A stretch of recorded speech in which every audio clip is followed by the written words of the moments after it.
ಹೇಗೆ ಬಂದಿದೆ ನೋಡಿ ನಮ್ಮ ಕಣ್ಣು ಪಾಯಸ. ಫುಲ್ ಕಣ್ಣಾಗಿ ಚೆನ್ನಾಗಿ ಬಂದಿದೆ ನೋಡಿ. ಮಕ್ಕಳಿಗಂತೂ ತುಂಬಾ ಇಷ್ಟ ಆಗ್ತದೆ, ದೊಡ್ಡವರಿಗೂ ಕೂಡ ಇಷ್ಟ ಆಗ್ತದೆ, ತುಂಬ ಚೆನ್ನಾಗಿ ಬರ್ತದೆ. ಫ್ರೆಂಡ್ಸ್, ಈ ಯುಗಾದಿ ಹಬ್ಬಕ್ಕೆ ಎಲ್ಲರಿಗೂ ಇಷ್ಟ ಆಗುವಂತಹ, ಅದರಲ್ಲೂ ಕೂಡ ಮಕ್ಕಳಿಗೆ ಜಾಸ್ತಿ ಇಷ್ಟ ಆಗುವಂತಹ ಕಣ್ಣು ಪಾಯಸ ಯಾವ ರೀತಿ ಮಾಡೋದು ಅಂತ ಹೇಳಿ ನಾನು ತೋರಿಸಿಕೊಡ್ತೇನೆ. ತುಂಬಾ ಸ್ಪೆಷಲ್ ಆಗಿರ್ತದೆ. ಯಾವ ರೀತಿ ಮಾಡೋದು ಅಂತ ಹೇಳಿ ಇವತ್ತಿನ ವಿಡಿಯೋದಲ್ಲಿ ನೋಡುವ. ಯಾರಾದರೂ ನಮ್ಮ ಕರಾವಳಿ ಮಿರರ್ ಚಾನಲ್ ಹೊಸಬರು ನೋಡ್ತಾ ಇದ್ದರೆ ಸಬ್ಸ್ಕ್ರೈಬ್ ಮಾಡಿ. ಹಾಗೆಯೇ ಫೇಸ್ಬುಕ್ ಮತ್ತು ಇನ್ಸ್ಟಾಗ್ರಾಮಲ್ಲಿ ಪೇಜ್ ಇದೆ, ಅದನ್ನು ಕೂಡ ಫಾಲೋ ಮಾಡಿ. ವಿಡಿಯೋ ಸ್ಟಾರ್ಟ್ ಮಾಡುವ. ನಾನು Asha Udupa Kateel. Welcome back to Karavali Mirror. ಸಾಬಕ್ಕಿ ಪಾಯಸವನ್ನು ನಾನು ತೆಂಗಿನ ಹಾಲಿನಿಂದ ಮಾಡ್ತಾ ಇದ್ದೇನೆ. ಫಸ್ಟಿಗೆ ನಾವು ತೆಂಗಿನ ಹಾಲನ್ನು ತೆಗಿಬೇಕು. ಮೀಡಿಯಂ ಸೈಜ್ನ ತೆಂಗಿನಕಾಯಿ, ನಾನು ಅರ್ಧ ಕಡೆ ತೆಂಗಿನಕಾಯನ್ನು ತುರಿದಿಟ್ಕೊಂಡಿದ್ದೇನೆ. ಅದನ್ನೀಗ ಮಿಕ್ಸಿಯಲ್ಲಿ ಹಾಕಿ ಚೆನ್ನಾಗಿ ರುಬ್ಬಿ ಅದರ ಹಾಲನ್ನು ತೆಗಿತೇನೆ. 2 ಹಾಲು ತೆಗೆದರೆ ಸಾಕು.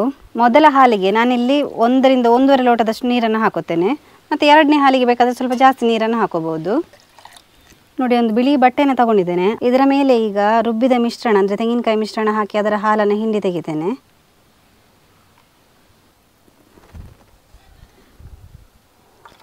ಈ ಥರ ಹಿಂಡಿದಾಗ ಈ ತೆಂಗಿನ ಹಾಲು ಚೆನ್ನಾಗಿ ಬಿಟ್ಕೊಳ್ತದೆ ನೋಡಿ. ಇದು ದಪ್ಪ ಹಾಲು, ಫಸ್ಟ್ ಇದು ಹಾಲು. ಇನ್ನು ಇದೇ ತೆಂಗಿನಕಾಯಿ ಕೊಚಟಿಯನ್ನು ಮತ್ತೆ ನಾನು ರುಬ್ಬಿ ಅದರ ಹಾಲನ್ನು ತೆಗಿತೇನೆ, ಅದು 2ನೇ ಹಾಲು. ಇನ್ನು ಅದೇ ಮಿಕ್ಸಿಗೆ ನಾನು ತೆಂಗಿನಕಾಯಿ ಕೊಜಟಿ ಉಂಟಲ್ಲ ಹಾಕ್ಕೊಂಡೆ. ಕೊಜಟಿ ಅಂತ ಹೇಳಿದರೆ ವೇಸ್ಟ್. ಇವಾಗ ನಾನು ಮಿಕ್ಸಿಗೆ 2 ರಿಂದ 2.5 ಲೋಟದಷ್ಟು ನೀರನ್ನು ಹಾಕುತ್ತೇನೆ. ನೀರನ್ನು ಹಾಕಿ ಮತ್ತೆ ರುಬ್ಬಿಕೊಳ್ತೇನೆ. ಆವಾಗ ತೆಗೆದ ರೀತಿಯಲ್ಲೇ ನಾವು ಬಟ್ಟೆಯಲ್ಲಿ ಹಾಕಿ ಆ ಹಾಲನ್ನು ಹಿಂಡ್ಕೊಳ್ಬೇಕು.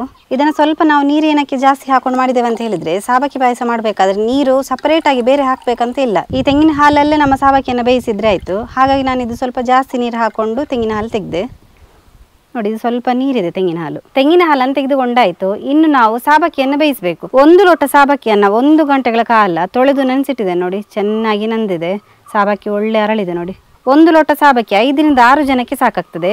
ಈಗ ಇದನ್ನು ಬೇಯಿಸುವ. ನಮ್ಮ ಸಾಬಕ್ಕಿ ಉಂಟಲ್ಲ ಫುಲ್ ಬೇಯಬೇಕು. ಫುಲ್ ಟ್ರಾನ್ಸ್ಪರೆಂಟ್ ಆಗಿ ಕಣ್ಣು ಬರೋ ತನಕ ಬೇಯಬೇಕು. ನಾವು ತೆಗೆದಿಟ್ಟಂತಹ 2ನೇ ತೆಂಗಿನ ಹಾಲು ಉಂಟಲ್ಲ, ಅದನ್ನು ನಾನು ಇಲ್ಲಿ ಹಾಕ್ತಾ ಇದ್ದೇನೆ. ನೀರು ಹಾಕ್ತಾ ಇಲ್ಲ, ನೀರಿನ ಬದಲಿಗೆ ತೆಂಗಿನ ಹಾಲನ್ನು ಹಾಕಿ ಸಾಬಕ್ಕಿಯನ್ನು ಬೇಯಿಸ್ತೇನೆ. 3 ಲೋಟ ತೆಂಗಿನ ಹಾಲಿದೆ. ಈಗ ಅದರಲ್ಲಿ ಚೆನ್ನಾಗಿ ನಮ್ಮ ಸಾಬಕ್ಕಿ ಬೇಯಲಿ. ನಾವು 10 ನಿಮಿಷ ಬೇಯಿಸಿದರೆ ಸಾಕು. ಫುಲ್ ಸಾಬಕ್ಕಿ ಉಂಟಲ್ಲ ಕಣ್ಣಾಗಿ ಅರಳ್ತದೆ. ಫುಲ್ ಟ್ರಾನ್ಸ್ಪರೆಂಟ್ ಆಗ್ತಾ ಬಂತು ನೋಡಿ. ಇದನ್ನು ಇನ್ನು 3 ರಿಂದ 4 ನಿಮಿಷಗಳ ಕಾಲ ಚೆನ್ನಾಗಿ ಬೇಯಿಸುವ. ಆವಾಗ ಫುಲ್ ಯಾವುದೆಲ್ಲ ಬೆಂದಿಲ್ವೋ ಅದೆಲ್ಲ ಬೇಯ್ತದೆ. ನಾನಿಲ್ಲಿ ಒಂದು ಮೀಡಿಯಮ್ ಕಪ್ಪಲ್ಲಿ 1 ಕಪ್ ಆಗುವಷ್ಟು ಬೆಲ್ಲವನ್ನು ತಗೊಂಡಿದ್ದೇನೆ. ಸ್ವಲ್ಪ ಹುಡಿ ಮಾಡಿ ತಗೊಂಡಿದ್ದೇನೆ. ಅದನ್ನು ಇವಾಗ ಸೇರಿಸ್ತಾ ಇದ್ದೇನೆ. ತುಂಬ ಸ್ವೀಟ್ ಬೇಡ ಅಂತಿದ್ದವರು ಸ್ವಲ್ಪ ಬೆಲ್ಲವನ್ನು ಕಮ್ಮಿ ಕೂಡ ಹಾಕೋಬೋದು. ಫಸ್ಟ್ ಹಾಲನ್ನು ಹಾಕ್ಕೊಳ್ಳುವ. ಫಸ್ಟ್ ಹಾಲು ನಾವು ಆವಾಗಲೇ ತೆಗೆದಿಟ್ಕೊಂಡಿದ್ವಿ ತೆಂಗಿನ ಹಾಲು ನೋಡಿ. ಚೆನ್ನಾಗಿ ಮಿಕ್ಸ್ ಮಾಡುವ.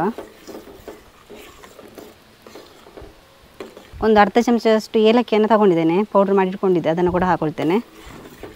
ರುಚಿಗೆ ತಕ್ಕಷ್ಟು ಉಪ್ಪನ್ನು ಕೂಡ ಹಾಕೋಬೇಕು. ನಾವು ಬೆಲ್ಲದ ಸ್ವೀಟ್ ಏನು ಮಾಡಬೇಕಾದ್ರೂ ಉಪ್ಪು ಹಾಕಿದ್ರೇ ಅದು ಚೆನ್ನಾಗಿ ಟೇಸ್ಟ್ ಕೊಡ್ತದೆ. ಇದೊಂದು ಇವಾಗ ಚೆನ್ನಾಗಿ ಕುದಿ ಬರಬೇಕು. 1 ಲೋಟ ಸಾಬಕ್ಕಿಯನ್ನು ತಗೊಂಡ್ರೆ ನಮಗೆ 5 ರಿಂದ 6 ಜನಕ್ಕೆ ಆಗುವಷ್ಟು ಸಾಬಕ್ಕಿ ಪಾಯಸ ರೆಡಿ ಆಗ್ತದೆ. ನಮ್ಮ ಡ್ರೈ ಫ್ರೂಟ್ಸ್ಗೆ ಹುರಿಲಿಕ್ಕೆ ಬೇಕಾಗಿ ನಾನಿಲ್ಲಿ 2 ಚಮಚದಷ್ಟು ತುಪ್ಪವನ್ನು ಹಾಕ್ಕೊಳ್ತೇನೆ.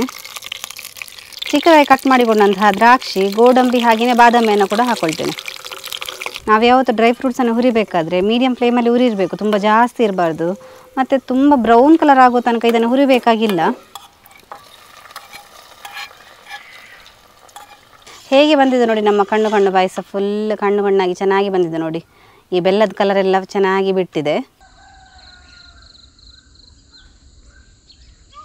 ನೋಡಿದ್ರಲ್ಲ ಫ್ರೆಂಡ್ಸ್, ಕಣ್ಣು ಪಾಯಸ ಯಾವ ರೀತಿ ಬಂದಿದೆ ಅಂತ ಹೇಳಿ. ತುಂಬಾ ಚೆನ್ನಾಗಿ ಬಂದಿದೆ, ತುಂಬ ಕಲರ್ಫುಲ್ ಆಗಿ ಕೂಡ ಇದೆ. ನೀವು ಕೂಡ ಈ ರೆಸಿಪಿ ಇಷ್ಟ ಆದರೆ ತಪ್ಪದೆ ಟ್ರೈ ಮಾಡಿ. ಹಾಗೆಯೇ ಈ ವಿಡಿಯೋ ಇಷ್ಟ ಆದರೆ ನಿಮ್ಮ ಫ್ರೆಂಡ್ಸಿಗೆ, ರಿಲೇಟಿವ್ಸ್ಗೆಲ್ಲ ಹೆಚ್ಚು ಶೇರ್ ಮಾಡಿ. ಯಾರಾದರೂ ನಮ್ಮ ಕರಾವಳಿ ಮಿರರ್ ಚಾನಲ್ನ ಹೊಸಬರು ನೋಡ್ತಾ ಇದ್ದರೆ ಸಬ್ಸ್ಕ್ರೈಬ್ ಮಾಡೋದನ್ನು ಮಾತ್ರ ಮರಿಬೇಡಿ. ಹೀಗೆ ನಮ್ಮ ಚಾನಲ್ನ ಸಬ್ಸ್ಕ್ರೈಬ್ ಮಾಡಿ, ಸಪೋರ್ಟ್ ಮಾಡಿ, ಫಾಲೋ ಮಾಡ್ತಾ ಇರಿ. ಹೊಸ ಇಂಟ್ರೆಸ್ಟಿಂಗ್ ವಿಡಿಯೋದೊಂದಿಗೆ ಮುಂದೆ ನಾವು ಸಿಗ್ತಾ ಇರ್ತೇವೆ. Thank you.